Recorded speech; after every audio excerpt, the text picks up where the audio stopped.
ओम नमो भगवती वासुदेवाय। स्वागत है आपका हमारे चैनल पर।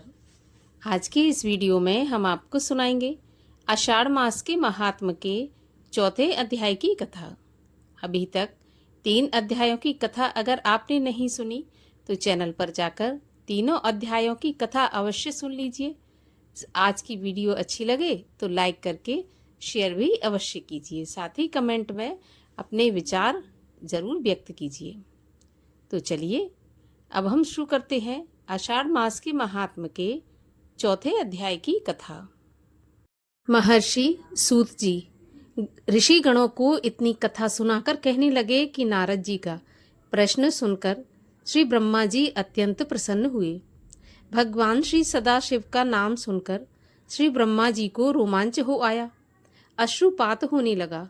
उन्होंने कहा, नारद तू धन्य है, तूने मेरे कुल का नाम उज्जवल कर दिया, क्योंकि तुम भगवान श्री सदाशिव के भक्त बने हो।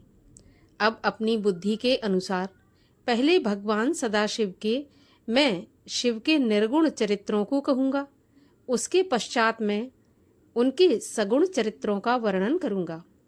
सबसे पहले यहाँ सृष्टि का कोई भी चिन्ह नहीं था, तब सर्वव्यापक सत चित्त आनंद स्वरूप केवल सदाशिव ही थे, क्योंकि वह सच्चिदानंद स्वरूप है। उनका मन और वाणी उनके अधीन है। ना ही वह सूक्ष्म है, ना ही स्थूल है, ना ही वह छोटे हैं और ना ही बड़े हैं, ना ही वह नीचे है और ना ही ऊंचे हैं। माया से रहित तथा पापों से परे हैं। सब जन्म मरण से मुक्त हैं। निराकार, अजन्मा और अनादि हैं। सारी सृष्टि के मालिक तथा सबसे बड़े हैं। कर्मों का फल देने वाले, सर्वव्यापक, आदि अंत से रहित ऐसे भगवान सदाशिव की उपासना भगवान विष्णु भी करते हैं और मैं भी करता हूँ। उनकी कृपा के बिना कुछ भी प्राप्त नहीं किया जा सकता। भले ही योगी ध्यान अवस्था में उन्हें देख लें, लेकिन उनके आदि और अंत को बिल्कुल नहीं जानते। उन संपूर्ण ज्ञान और सत्य स्वरूप भगवान श्री सदाशिव को वेद नेति नेति कहकर पुकारते हैं। मूर्ख मनुष्य भला उन्हें क्या जान सकते हैं। वह निर्गुण हैं, बिना आँख के देखते हैं, कान के बिना सुनते हैं, बिना नाक के सूंघते हैं, बिना मुख के सब कुछ खाते हैं, बिना जिह्वा के बोलते हैं, बिना हाथों के सारे काम करते हैं और बिना पैरों के चलते हैं। जिस महापुरुष के ऐसे विलक्षण काम हो, उनकी स्तुति भला कौन कर सकता है। उन्होंने इच्छा की कि मैं एक हूँ और इस इच्छा के उत्पन्न होने के साथ ही वह एक हो गए। इस प्रकार निर्गुण व सगुण में कोई भेद नहीं है। भगवान सदाशिव के सगुण स्वरूप का केवल ध्यान करना ही समस्त फलों को प्रदान करने वाला है। वही भगवान ब्रह्मा और विष्णु के उत्पन्न करने वाले हैं। सब कर्मों के साक्षी और विराट स्वरूप हैं। उनके नाम शिव, शंकर, हर, महेश, परमदेव, जगदीश, अमीश, विदुद, परमात्मा, ब्रह्मा, ग्रीश, शंभ, सदाशिव, परमेश्वर, पार्वतीपति, त्रिशूलधारी, चक्कारी, ईश्वर, सुखदाता आदि असंख्य हैं। वहीं भगवान सदाशिव परमेश्वर सृष्टि के कर्ता धर्ता और आनंद देने वाले हैं। उमापति भगवान परमानंद, सूर्य चक्कर इत्यादि के गुणों से मुक्त सृष्टि, ब्रह्मा व विष्णु को उत्पन्न करने वाले हैं। ऐसे भगवान श्री सदाशिव सबके स्वामी को वैष्णव विष्णु के नाम से, शक्ति शक्ति के नाम से, सूर्य उपासक रवि के नाम से, गणेश जी उन्हें विनायक के नाम से जानते हैं। वह भगवान सदाशिव सगुण स्वरूप कैसे हैं।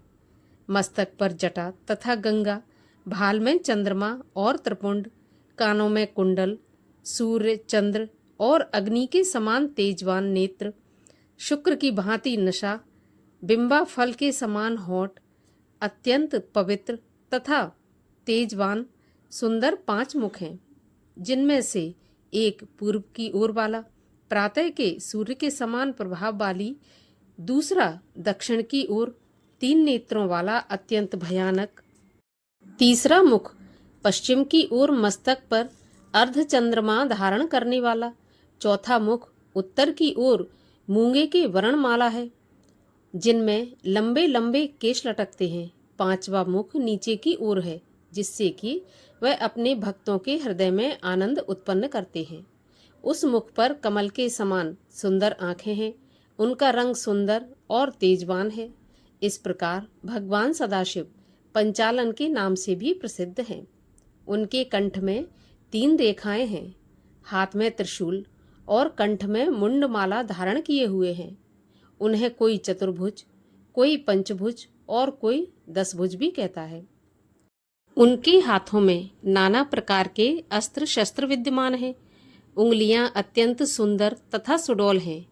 भगवान सदाशिव को बड़ा लंबा चौड़ा पेट, सुंदर नाभि, गंभीर कटी, अद्भुत जांघें, हरी कदली खंभों के समान चिकनी गोल और सुडौल तलवे, चमकीले चंद्रमा के समान सुंदर स्वच्छ श्वेत वर्ण वाले भगवान सदाशिव मस्तक पर भस्म लगाए हुए, 5 कलाओं तथा ब्रह्मों से युक्त 3 शक्तियों को धारण किए हुए, 5 और अक्षरों से बने हुए शरीर वाले भगवान सदाशिव योगियों और महर्षियों के ध्यान में शीघ्र नहीं आते। जिस प्रकार वह अनेकों ध्यान वाले भी हैं, लेकिन उनको जानने वाला यहाँ कौन है? भगवान सदाशिव की महिमा, नाम और ध्यान अनगिनत हैं, जिनको वेद, पुराण और तपस्वी ही नहीं जान सकते। लेकिन उनकी कृपा से मूर्ख भी उनके दर्शन कर लेते हैं। प्रमाण के लिए गंगा, व्याध आदि के नाम लिए जा सकते हैं। बिना प्रेम के उनको कोई नहीं देख सकता।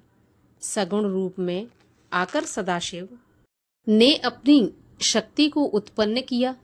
वह स्वच्छंद शरीर वाली, कभी नाश ना होने वाली शक्ति, प्राघन प्रकृति, गुणवती माया, विकास से रहित जननी अंबिका, प्रकृति संपूर्ण लोकों की ईश्वरों, त्रिदेवों की माता, नित्या और मूल कारण कहलाई, जिसकी की 8 भुजाएं हैं और जो विचित्र मुख वाली और शुभा हैं।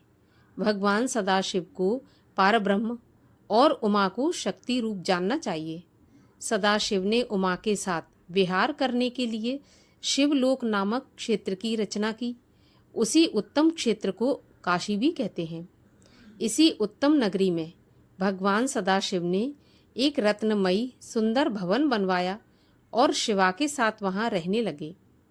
उस सुंदर नगरी को देखकर भगवान सदाशिव ने अपनी शक्ति शिवा से कहा कि यह स्थान बड़ा ही सुंदर तथा पवित्र है और मुझे बड़ा ही प्रिय है। यहाँ पर नारकीय जीवों को भी किसी प्रकार का कष्ट नहीं मिलेगा। यह कहकर भगवान सदाशिव ने शिवा के साथ रमण किया और सृष्टि उत्पन्न करने की इच्छा करके पार्वती से कहा, प्रिय, मैं तुमसे एक ऐसी बात कहता हूँ जो मुझे और तुम्हें दोनों को सुख देने वाली है। इसके आगे की कथा आप सुनेंगे अगले वीडियो में। इसके लिए आप चैनल को सब्सक्राइब करके रखिए और आज की कथा अच्छी लगी हो तो लाइक, शेयर और कमेंट भी अवश्य कीजिए।